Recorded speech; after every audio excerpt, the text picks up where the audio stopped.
Hello guys, welcome back to my channel. आज मैं आपसे डिस्कस करने वाला हूँ एक इम्पॉर्टेंट रूल। मेरा जो एक्सपीरियंस कहता है ना, जो मैंने देखा है लोगों को ट्रेडिंग करते हुए 10 साल, लोग क्या मिस्टेक करते हैं उसमें से मैं आपको एक रूल बताने वाला हूँ। जो अगर आपको अच्छा लगे तो आप भी फॉलो कर सकते हैं। आप पेपर ट्रेडिंग करके देख सकते हैं। तो आज हम यही डिस्कस करने वाले हैं। स्टार्ट करने से पहले दोस्तों, अगर आपने मेरा चैनल सब्सक्राइब नहीं किया तो चैनल सब्सक्राइब कर लें। होता ये है, जनरली आप देखेंगे, आप अगर ट्रेडिंग कर रहे हैं, मान लो कैश मार्केट में ट्रेडिंग कर रहे हैं, या आप स्टॉक फ्यूचर में काम कर रहे हैं, ऑप्शन में काम कर रहे हो, इंडेक्स फ्यूचर में काम कर रहे हैं, निफ्टी बैंक निफ्टी में, तो लोग मतलब कैसे सेंटिमेंट में बह जाते हैं ना, दिमाग की बात नहीं सुनते, दिल की बात सुनते हैं। जैसे एग्जाम्पल से समझते हैं कि मान लो कि आपने कोई आईसीआई बैंक का फ्यूचर परचेस कर लिया, कोई रिलायंस का फ्यूचर आपने बाई किया, 2000 पर रिलायंस का फ्यूचर आपने बाई किया हो, है ना। और आपने बाई क्यों किया? क्योंकि आपका व्यू जो है वो बुलिश था रिलायंस के ऊपर, है ना।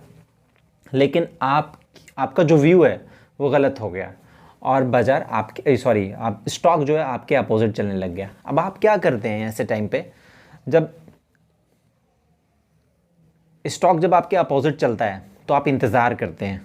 पहली बात तो आप स्टॉप लॉस मैनुअल अपने दिमाग में रखते, स्टॉप लॉस सिस्टम पे पंच करके नहीं रखते। मान लो 2000 पे लिया, अगर मेरा टारगेट ये था कि 2030 जाएगी रिलायंस अगर 2030 तक जाता है तो हम यहाँ से प्रॉफिट बुक करके बाहर आ जाएंगे। लेकिन उसके अगेंस्ट में ये रेशियो सेट नहीं करते कि अगर रिलायंस यहाँ से 1990 आ गया तो मैं एग्जिट हो जाऊँगा, 10 पॉइंट्स अगर नीचे आ जाते हैं तो मैं एग्जिट हो जाऊँगा। मतलब रेशियो डिसाइड नहीं है, 1:2 1:3 कुछ भी नहीं है। करते क्या है, वो मैनुअल जो दिमाग में स्टॉप लॉस रहता है उसको ड्रैग करते रहते हैं और पोजीशन इतनी लंबी खींचते हैं, वेट करते हैं, मतलब कि मैंने जो पोजीशन बनाया था, मेरा जो व्यू है उस व्यू चलेगा थोड़ा। जैसे मान लो कि 2000 पे आपने बाइंग एग्जीक्यूशन किया था, उसके बाद अगर 1990 की क्लोज आ गई, 1990 की क्लोज आ गई रिलायंस के, तो आप पोजीशन कैरी कर लोगे कि अरे यार ठीक है, आज 10 पॉइंट नीचे आ गया, कल हो सकता है बढ़ जाएगा तो हम प्रॉफिट बुक कर लेंगे। और दूसरे दिन भी क्या होता है, 10 रुपीज़ और नीचे क्लोज हुआ, फिर भी आप वेट करते हो। ऐसे करते करते आप 100-200 पॉइंट चले जाते हो और तब तक वेट करते हो जब तक आपको आरएमएस से शॉर्टफॉल का कॉल ना आ जाए, या जब तक आपको आरएमएस से धमकी ना मिलने लगे कि सर आपकी अगर आप मार्जिन जमा नहीं कराओगे तो पोजीशन आपकी कट जाएगी। फिर आप क्या करते हैं, आपके पास कुछ मार्जिन पड़ा होता है, वो मार्जिन जमा करा देते हैं और फिर वेट करते रहते हैं। और ऐसे करते करते पोजीशन आप आपकी तब तक चलाते हैं जब तक आपके पास आपका पैसा ख़त्म ना हो जाए। और एक पोजीशन में आप ख़त्म हो जाते हैं, एक पोजीशन में आपका पूरा कैपिटल इरोड हो जाता है। ऐसे मैंने हज़ारों एग्जांपल मैं क्लाइंट का आपसे शेयर कर सकता हूँ कि कईयों क्लाइंट ऐसे साफ़ हो चुके हैं, कईयों क्लाइंट, एक दो की बात नहीं है। तो इसमें क्या हुआ, दो नुकसान है आपको। नुकसान क्या है? एक तो ये नुकसान हुआ आपको कि आपका जो कैपिटल था, है ना, आपने एक ट्रेड में इरोड कर लिए आपके ज़िद की वजह से, है ना, आपके दिल की बात सुन के, आप इन्फ्लुएंस हो गए बाज़ार से। आपकी ये गलती है, बहुत बड़ी गलती है। अब बाज़ार आपके सेंटीमेंट से ही खेलता है, तो इस चीज़ को, आपका सेंटीमेंट को आपको कंट्रोल में रखना है।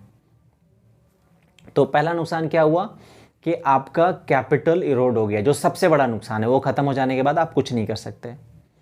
दूसरा नुकसान क्या है आपका कि उस एक ट्रेड के चक्कर में आपने दूसरा, तीसरा, चौथा, पांचवा कोई ट्रेड नहीं ले पाया, बाजार का पूरा मोमेंटम मिस कर दिया। और आपको फायदे क्या हुए? कुछ नहीं। अब मैं बताता हूं आपको कि ऐसे सिचुएशन में आपको क्या करना है और उसके फायदे क्या हैं।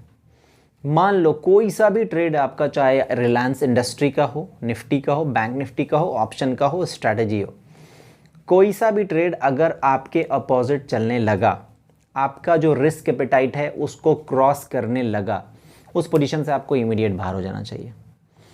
उस पोजीशन से क्या होता है, लॉस देखते हैं लोग, लॉस देखते रहते हैं, यार इतना लॉस कैसे बुक करें, इतना, लास्ट में कैपिटल पूरा ख़त्म हो जाता है। लेकिन अगर आपका पोजीशन आपके अगेंस्ट जा रहा है, ठीक है, और आप उस पोजीशन से अगर बाहर निकल जाते हैं तो आपको फ़ायदे क्या क्या हो सकते हैं। आपके पोजीशन गया अगेंस्ट, आप तुरंत बाहर हो जाओ। उसके बाद एक तो आपका पूरा कैपिटल इरोड नहीं हुआ, आपने जो रिस्क पहले से डिसाइड किया था इतना रिस्क मैं इसमें ले सकता हूँ ताकि मैं दूसरा जो ट्रेड है वो एग्जीक्यूट कर पाऊँगा। तो जब आप टाइम से उस पोजीशन से बाहर हो गए, या तो लॉस बुक करके जो आपका रिस्क एपेटाइट था, या फिर कॉस्ट टू कॉस्ट क्योंकि आपका स्टॉक, आपका मार्केट आपको फेवर नहीं कर रहा था, आपके अगेंस्ट चलना शुरू हुआ। उससे दो फायदे क्या होंगे, एक फ़ायदे होंगे कि आपके कैपिटल बच गए, कैपिटल बच गया, और दूसरे सबसे बड़े फायदे होंगे कि आपको एग्जीक्यूशन के और कितने मौके मिल जाएंगे। यहाँ पे रिलायंस में गलत गया, आईसीआई में सौदे लगा लेंगे, निफ्टी गलत गया, बैंक निफ्टी में सौदे लगा लेंगे।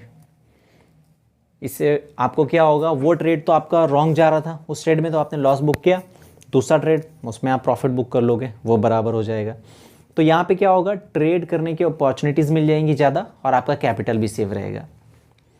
अदरवाइज़ अगर आप रिजिड होते हो मार्केट से, उस पोजीशन को आपके अगेंस्ट में जा रहा है उसको कंटिन्यू करते हो, तो एक तो आप दूसरी पोजीशन ले नहीं पाओगे, और आपके पास बहुत पैसा है, दूसरी पोजीशन ले लोगे तो आप कंसंट्रेशन इतना आपका नहीं रहेगा, क्योंकि एक तो आपको लॉस लग रहा है, आधा दिमाग आपका वहीं रहना है, और आधे दिमाग से आप दूसरा स्टॉक लोगे उसमें भी आपका लॉस लगना शुरू हो जाएगा। इसीलिए एक बहुत ही इम्पॉर्टेंट ये बात है, इस चीज़ को फॉलो करना चाहिए आपको। अगर आप बहुत दिन से ट्रेड कर रहे हैं तो आपने ये चीज़ देखा होगा, ये हर एक ट्रेडर के साथ होता है। तो आपको अपने सेंटिमेंट पे काबू रखना है, सेंटिमेंट को कंट्रोल करके रखना है। आपको अगर स्टॉक मार्केट में आप ट्रेड करो तो आपको स्ट्रिक्ट होना है कि प्रॉफिट भी बुक करना है टाइम पे, है ना, और आपको स्टॉप लॉस रखना है तो रखना है, रिस्क आपका जितना है उसके अकॉर्डिंग आपको पोजीशन एग्जीक्यूट करना है और एग्जिट होना है।